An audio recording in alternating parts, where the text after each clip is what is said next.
Urdu point T V کے معزز ناظرین السلام علیکم۔ مراد ثانی اپنے والد محمد چلبی کی وفات کے بعد 824 ہجری و مطابق 1421 عیسوی میں تخت نشین ہوئے۔ اس وقت ان کی عمر 18 سال سے زیادہ نہ تھی، لیکن اس کم سنی کے باوجود وہ ایک عظیم فرمانروا ثابت ہوئے۔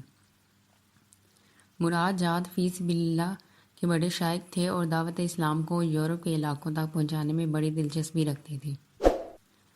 معزز ناظرین، آج کی ویڈیو میں ہم مراد ثانی کی زندگی کے بارے میں جانیں گے، جنہوں نے اپنی زندگی میں 2 دفعہ تخت کو اللہ کے لیے ٹھکرایا۔ وہ اپنی رعایا میں تقوی، عدل و انصاف اور شفقت اور رحم دلی کی وجہ سے بڑی شہرت رکھتے تھے۔ سلطان مراد ان تمام داخلی بغاوتوں کو فرو کرنے میں کامیاب رہا جن کا سرغنہ اس کے چچا مصطفیٰ نے کیا تھا، جن کی پشت پناہی ملک دشمن عناصر کر رہے تھے۔ سلطان مراد جن سازشوں اور کارروائیوں اور مشکلات کا سامنا کر رہا تھا، ان کے پیچھے بازنطینی فرمانرواں کا ہاتھ تھا۔ یہی شخص مراد کے چچا، جس کا نام مصطفیٰ تھا، کو ہر طرح کی امداد باہم پہنچا رہا تھا۔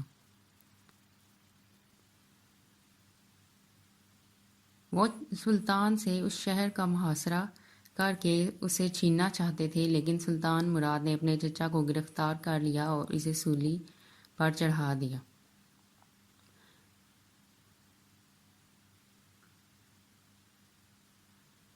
اس پر بھی بازنطینی فرمانرواں سلطان کے خلاف سازشیں کرتے رہے۔ انہوں نے سلطان کے حقیقی بھائی کو ورگلایا اور وہ اس فوج کا سپہ سالار تھا جو اناضول پر قبضہ کیے ہوئے تھی۔ مراد نے بھی فوج کو کوچ کا حکم دیا اور بڑی تیزی سے بڑھتا ہوا دشمن کی فوجوں کو آ لیا۔ مخالف فوجوں کو شکست دی اور ان کا مخالف ان کے سامنے سر جھکانے پر مجبور ہو گیا۔ بادشاہ قسطنطنیہ کو اس کارستانیوں کا سبق سکھانے کے لیے سلجوقی پر دھاڑ بول دیا۔ مراد کی فوجوں کا راستہ روکنا نصرانی فرمانرواؤں کے بس کی بات نہیں تھی۔ مارچ 1431 عیسوی کو شہر فتح ہوا اور دولت عثمانیہ کا ہمیشہ کے لیے ایک حصہ مقرر پایا۔ سلطان مراد نے بلقان کے علاقوں میں سر اٹھانے والی بغاوتوں کا بھی قلعہ مکہ کیا اور سرکشوں کی سرکوبی کے لیے وقتاً فوقتاً لشکر بھیجے، جنہوں نے علیحدگی پسند تحریکوں کو ہمیشہ کے لیے نیست و نابود کر دیا۔ آپ چاہتے تھے کہ ان علاقوں میں عثمانی حکومت کو استحکام نصیب ہو، سو اس غرض کے لیے وہ عثمانی لشکر کو لے کر اقلیم والا شاہ حکومتی کو منقاد کرنے کے لیے روانہ ہوئے، اور بہت تھوڑے عرصے میں اپنی دعوتی جہاد کو جاری رکھتے ہوئے ہنگری کے تمام آزاد علاقوں کو زیر نگی کر لیا۔ عثمانی 834 ہجری 1431 عیسوی میں البانیہ فتح کرنے میں کامیاب ہوئے اور اپنے حملوں کو اس علاقے کے جنوبی حصے پر مرکوز کر دیا۔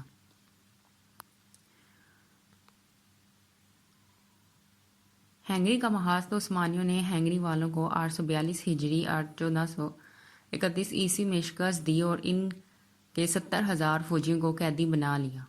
ہنگری کے بہت سے علاقوں کو فتح کرنے کے بعد وہ سربیا کے دارالحکومت کو فتح کرنے کے لیے آگے بڑھا، لیکن وہ اپنی کوششوں میں کامیاب نہ ہوا۔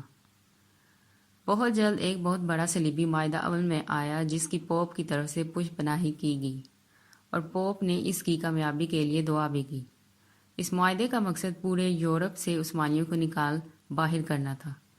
اس معاہدے میں ہنگری، سربیا، فلاح کے علاقے، بازنطینی شہنشاہ کاڈوک شامل تھا۔ بنیادی صلیبی بڑی فوجوں کی قیادت کرتے ہوئے آگے بڑھا اور جنوب کی طرف روانہ ہوا اور عثمانیوں پر دھاڑ بول دیا۔ 846 ہجری بمطابق 1442 عیسوی میں عثمانی فوجوں کو پے در پے 2 شکستوں کا سامنا کرنا پڑا۔ عثمانیوں نے مجبوراً صلح کی پیشکش کی، جس میں 20 سال کے لیے صلح کا معاہدہ لکھ دیا گیا۔ یہ معاہدہ جولائی 848 ہجری 1444 عیسوی کو عمل میں آیا۔ عثمانی فرمانروا حسب معاہدہ سربیا سے دستبردار ہو گیا اور اس پر اس کی حکومت تسلیم کر لی۔ اس طرح سلطان مراد نے ہنگریوں کے حوالے افلاک کر دیا۔ مراد جب اپنے یورپی دشمنوں سے معاہدہ کر چکا تو اناضول کی طرف پلٹا۔ اسی سنہ میں اسے اپنے بیٹے علا کی موت کی خبر پہنچی۔ اسے اپنے بیٹے کی جدائی کا بڑا صدمہ ہوا اور دل دنا سے اچاٹ ہو گیا۔ اپنے بیٹے محمد کو اقتدار تخت سے دیا اور وہاں سے الگ ہو گیا اور ملکی معاملات سے کنارہ کشی اختیار کر لی۔ محمد کی عمر صرف 14 برس تھی۔ سلطنت کے خیر خواہ تجربہ کاروں اصحاب رائے لوگوں کی ایک ٹیم اس کے ساتھ کر دی کہ وہ ہر معاملہ میں بادشاہ کی معاونت کریں اور اپنے مشوروں سے اس کی رہنمائی کریں۔ سلطان مراد یہ تمام بندوبست کرنے کے بعد خود وہاں سے چلا گیا اور اپنی باقی تمام زندگی اطمینان اور یکسوئی کے ساتھ اللہ کریم کی عبادت میں گزارنے لگا، اور ملک کے کونے کونے میں امن و امان قائم ہونے سے مطمئن ہو کر اللہ تعالیٰ کی عبادت کردہ کائنات پر غور و فکر کرنے کے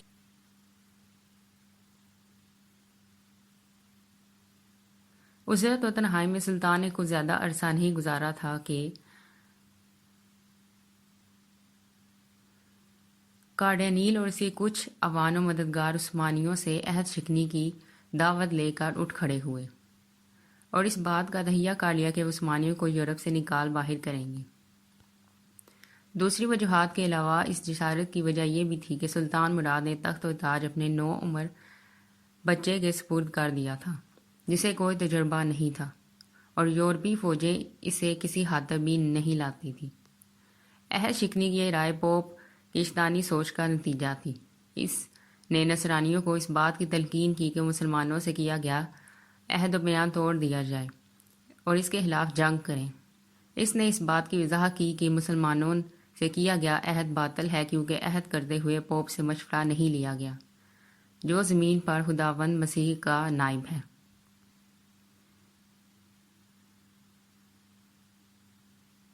جب نصرانی فوجوں نے پیش قدمی کی تو سلطنت عثمانیہ کی طرف بڑھے اور آئریا نوبل پر صلیبی فوجوں کی اس جسارت کا مسلمان کو علم ہوا تو انہیں اندیشہ لاحق ہوا۔ انہوں نے فوراً سلطان کی خدمت میں الجی روانہ کیے اور وہ جس قدر جلدی ممکن ہو اس خطرے کا سامنا کرنے کے لیے آئے۔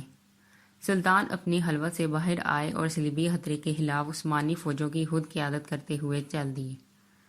سلطان نے بحری بیڑے کے ساتھ ایک معاہدہ کیا کہ وہ عثمانی لشکر کے 40,000 فوجیوں کو ایشیا سے یورپ کے ان علاقوں تک پہنچائے جو صلیبی بیڑے کی نظر میں ہیں۔ ایک فوجی کے بدلے میں عثمانی سلطنت اسے 1 دینار دے گی۔ سلطان مراد بڑی سعادت کے ساتھ چلا اور اس دن آئریا نوبل پہنچا جس دن صلیبی فوجیں یہاں پہنچی تھیں۔ دوسرے دن دونوں فوجوں نصرانی اور مسلمانوں کے درمیان جنگ ہوئی اور دونوں فوجوں نے بڑی بہادری سے خوب جوہر دکھائے۔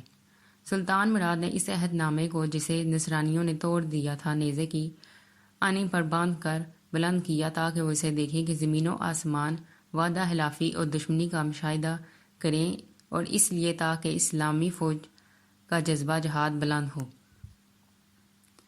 دونوں فوجوں نے تلوار زنی اور تیر افغانی کے خوب جوہر دکھائے۔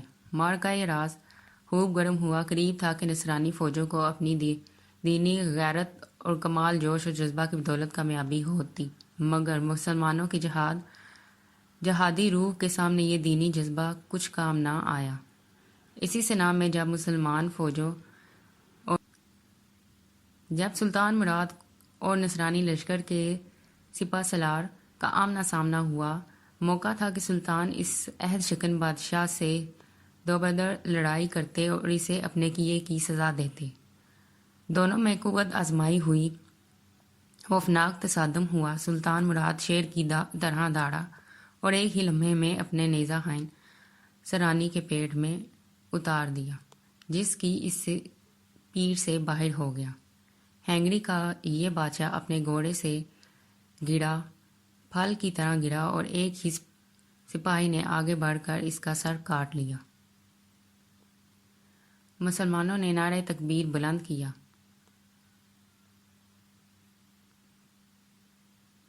سلطان نے اپنی زائدہ زندگی ترک نہ کی، دوبارہ سلطنت سے دستبردار ہو گئے۔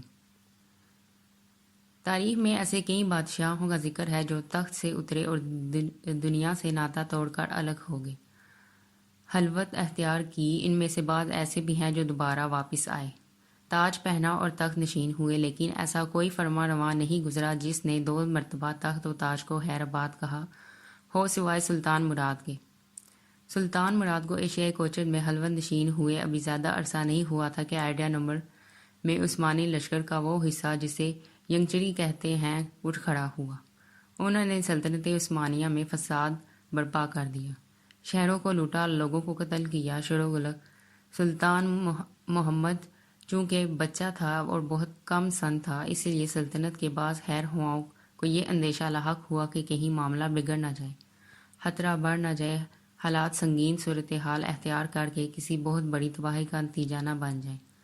انہوں نے آدمی بھیجا، دوبارہ سلطان سے درخواست کی کہ وہ آئیں اور خود معاملے کو سنبھالیں۔ سلطان مراد دوبارہ آئے، اس نے آتے ہی حالات کو سنبھال لیا۔ محمد حرب لکھتے ہیں کہ مراد ثانی اگرچہ بہت کم شعر کہتے تھے، اس کے بہت تھوڑے شعر ہیں ہمارے پاس، لیکن ادب و شعر میں اس کی فضیلت کا انکار نہیں کیا جا سکتا۔ وہ شعراء کو خوب نوازتے تھے۔ النجوم الزہر کا مصنف لکھتا ہے، وہ اپنے دور کے تمام بادشاہوں سے ہوا وہ مشرق میں تھے یا مغرب میں اچھا تھا، فہم میں فراست، احتیاط، عزم شجاعت، رحم کرنا، شان و شوکت میں کوئی دوسرا ان کا ثانی نہیں تھا۔ ساری عمر جہاد فی سبیل اللہ میں گزار دی، کئی جنگیں کی، متعدد معرکے سر کیے اور کئی ناقابل شکست قلعوں اور شہروں پر دشمن کو شکست دے کر اسلام کا جھنڈا لہرایا۔ سلطان مراد اللہ کریم کی بخشش اور کرم کے زیادہ مستحق ہیں۔ اس کی پالیسی بڑی واضح تھی، اسلام کی اشاعت اور دشمن کو نیچا دکھانے میں اس کا بہت بڑا ہاتھ تھا، حتیٰ کہ ان کے بارے کہا جاتا ہے کہ وہ اسلام اور مسلمانوں کے لیے بار تھے۔ اللہ کریم ان سے درگزر فرمائے اور جوانی کی موت کے بدلے انہیں جنت عطا فرمائے۔ سلطان آئیڈیا نوبل کے محل میں 47 سال کی عمر میں فوت ہوئے اور اپنی وصیت کے مطابق بورسا کی جامع مسجد مراد کے پہلو میں دفن ہوئے۔ اس نے مرتے دم اپنے بیٹے کی وصیت کی کہ اس کی قبر پر مقبرہ نہ بنایا جائے، قبر کے ارد گرد کمرے بنائے جہاں حافظ بیٹھ کر تلاوت قرآن کریں۔ یہ بھی وصیت کی کہ مجھے جمعہ کے دن دفن کیا جائے۔